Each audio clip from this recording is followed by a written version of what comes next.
This is multiple take, like 8. The other takes are erased, but if you saw them, you might have one with no sound. If I was editing, there would be a lot of takes like that, where I do voiceovers after the fact. 1935, Explorer 2 balloon reached an altitude of 13.7 miles for the first time and demonstrated through a photo that was published the curvature of the Earth and showing a spherical horizon in a photo. Everybody gets triggered. This is 1935. This is within the time range people, if they look back on it, would remember a Dust Bowl, a pandemic, a war that didn't end all wars, massive change, and out of necessity, people being told, your bigotry isn't relevant, we need more fighters, or we need more workers. And being told, for practical reasons, you invoking a book 2,000 years old to explain away your failed grade isn't going to fly anymore. No degree. 11 years later, in October 24th, 1946, very oddly perfect timing. This will happen again. First photograph taken above 100 kilometers in space, officially, by our standards today, at 65 miles up. First photo of Earth was captured by number 13, lucky number 13, because the other 12 blew up. Modified V-2 rocket gotten from the Nazis, launched from White Sands Missile Range, New Mexico, USA. The first time people could see in a photo, published widely in the newspapers, the Earth from space. Triggering ideologues and such and such. Now, 1946 was a period of time, was a year that if you were entering the military and for moral, ideological, Bible-thumping reasons, or any reasons, refused to dial in that little deviation caused by the fact that the Earth causes a Coriolis effect by rotating, and another deviation because you're shooting over horizon, which means the Earth is round, if you decided you were going to dead-ass not do that, instead of hitting the target, you might kill your own people, so they didn't let you touch the guns. You got a rifle, minimal instructions, 6 weeks is not enough, and thrown in a trench. Oh, wait a minute, we stopped doing trench fighting. Now we didn't even know what the hell we were doing. Oh, gee, I wonder if that thinned out the herd a bit. Now, for those of you on a specific variety of population over there, remember, the reason we have Antifa, they're not Antifa, they're actually BLM protesters and randos, fighting a war in our streets is because we didn't send them to a war so they could learn their lesson in a real one. I'm not advocating going to war. But one of the things is, the misspent youth is often expended on a battlefield. And generations that don't go through that, you notice the time range is like from 19 to 35 in most traditional militaries for the last 100 years. Doing that thins out people who think that they're going to revolt against their government. I don't care if you're right or left wing, that's actually something that's been dead-ass admitted to in many, many countries. I'd like to point out the previous 100 years before this point in time, where people figured out that they should self-rule because a king claiming God told him he could lead us and we have no right to argue, wasn't a good argument. And also the argument of manifest destiny or might makes right was dead. Because in 1946, somebody figured out how to take 1 gram of matter, a metal in this case, 1 gram out of a huge ball of it, could be liberated as pure energy and flatten a city. 2 of them in Japan. And also bomb our own country, just like Russia did, testing newer and better ways to do the same thing over and over again, including figuring out how to take a vast amount of hydrogen and detonating it and flattening part of Siberia. Good job, Russia. Yes, 1 gram of matter is what actually flattened those cities, each. That meant that matter was not immutable, and we found out that it wasn't created all in one day, and believing otherwise meant you failed your physics class, and you weren't allowed to touch the uranium or plutonium that was used, or anything. Being a stubborn jerk about it because you did not want to fight, not reality, but your upbringing, and tell your parents, yeah, actually, this isn't really true. coming out to your parents as being intelligent. If you're not aware of the reference for the two cities blowing up, I want you to look up in the Bible where cities were destroyed by God.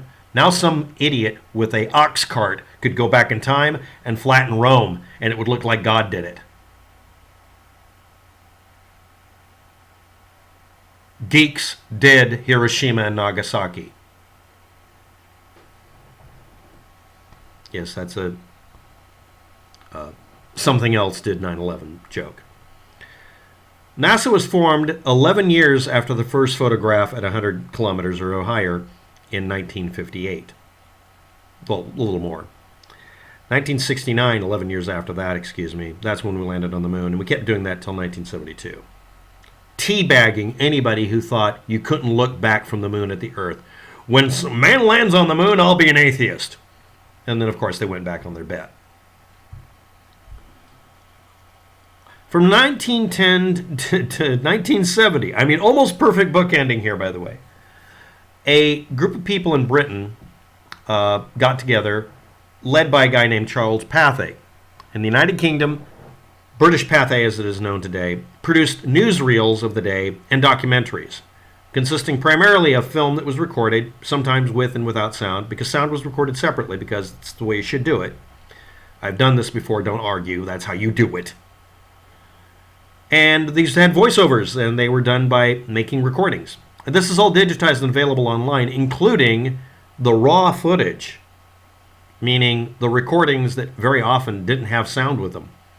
They had Foley artists filling in the blanks by putting sound in the background and then talking over it. A lot of the time because the recordings originally did not have sound, because it's not needed if you're just doing a visual record. This was considered advanced or motion photography, motion pictures, not a movie. These were silent recordings originally in many cases. Sometimes they had audio with them, but because it was a mixed bag, you had to edit them together. What's easier, editing all the audio in you might have to replace, or just putting the film together and then putting the audio over it and trying not to get them separated too much? Do this for a few years and tell me about it. Anyway, you can find these newsreels from the Pathé, British Pathé or whatever it's called. It actually had several names. But it bookends literally the atomic age, the space race, the war years, and 1969, 1970, the civil rights movement. It is a source of anger for people who want to go back to whatever time period they thought was best. 1962 news. Stargazer balloon takes off from Holman U.S. Air Force Base, New Mexico. British Pathé YouTube channel uploaded this 2014. It ends in 000. This is a muted sound original file that was a muted sound original film, negative, titled Balloon Pioneers First Look, Clear Look at the Stars. The title has a colon in it. Please understand that British spelling and American spelling are different, and also grammar and conventions when doing notations on film for archival purposes. The film's title could be Balloon Pioneers and First Clear Look at the Stars, or Balloon Pioneers First Clear Look at the Stars, meaning a reference to them physically seeing the stars without the atmosphere. Remember, you can walk outside and see the stars. Why would you photograph it if you can do it from the ground? Maybe they did. Remember, we have other photos. This is the listing of information underneath this raw file with no sound file. So it's not a muted sound file. This is literally a silent picture. This is the notation below it. This would not be a voiceover necessarily. Balloon named Stargazer, which will carry two men to 81,000 feet, being inflated at Holman Air Force Base, New Mexico, MS William C. White and Captain Joseph W. Kittinger, Jr. Emphasis added. Climbing aboard the capsule slung beneath balloon. Two men inside capsule. Film pan up with capsule as it leaves ground. Men inside capsule. Men giving running commentary or men give running commentary during flight from ground. Film shows ground to air shot look vertically up of balloon in flight. You're starting to realize these are directional or commentary data for the person who's going to edit the shit together later, because this is not the one that was shown in the theaters. Final part of it. Panning shot taken from capsule of a starry sky, including a crescent moon with a star between the horns, which isn't actually possible because there's an entire object there. It's just blacked out because it's not lit up by the sun.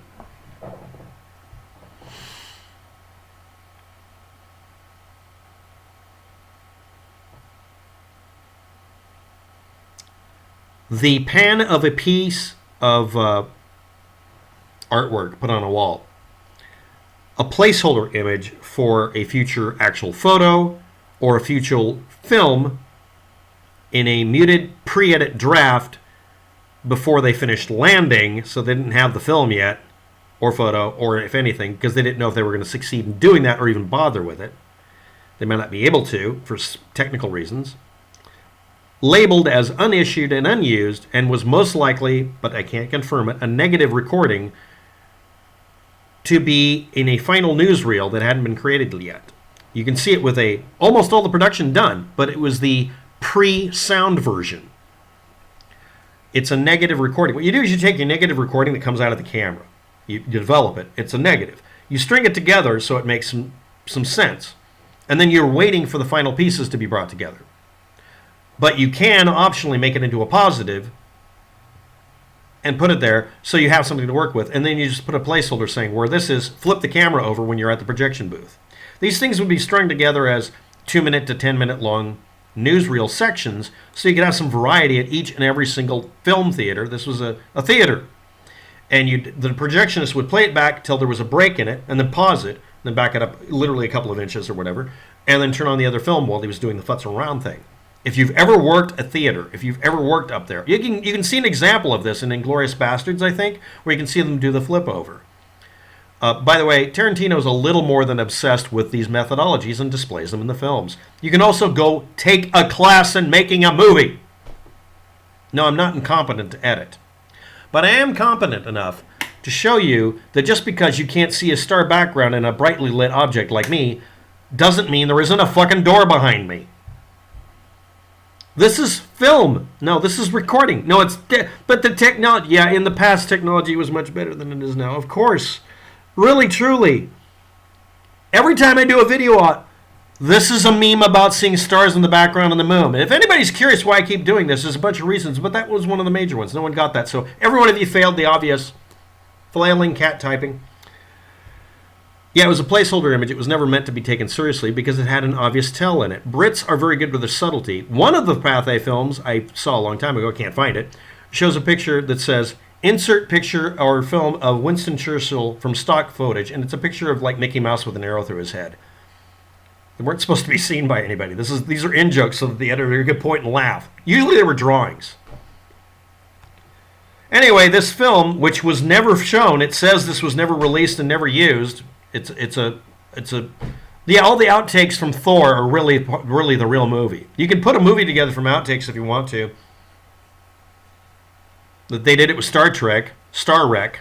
It's funny, but that's not what was shown to the masses. The thing that was shown and presented wasn't during the moon landing, and it wasn't presented as the first photos because the photos had already happened, and this was before moon landing was done. 1962 isn't 1969. Anyway, this film is now abused and copyright violated, I might add, with only some attribution by Taboo Conspiracy 2 and several other channels, claiming the Apollo moon landings hoax and their space fakery, because showing something that's obviously falsified by you is a great idea. The 3-minute to 3-minute and 40-second mark is from this film and had been passed off as real space footage. No, it wasn't. Or it's the first image from space. That was not true. That's the end of the video. The whole point of that, the whole thing you just saw with me, is to educate you on filmmaking, how these were really done, and that documentaries and news rushes in the past especially were sometimes done in pre-sections and not complete. It's an outtake, not the real thing. Good day. Thanks for watching. Good luck with that.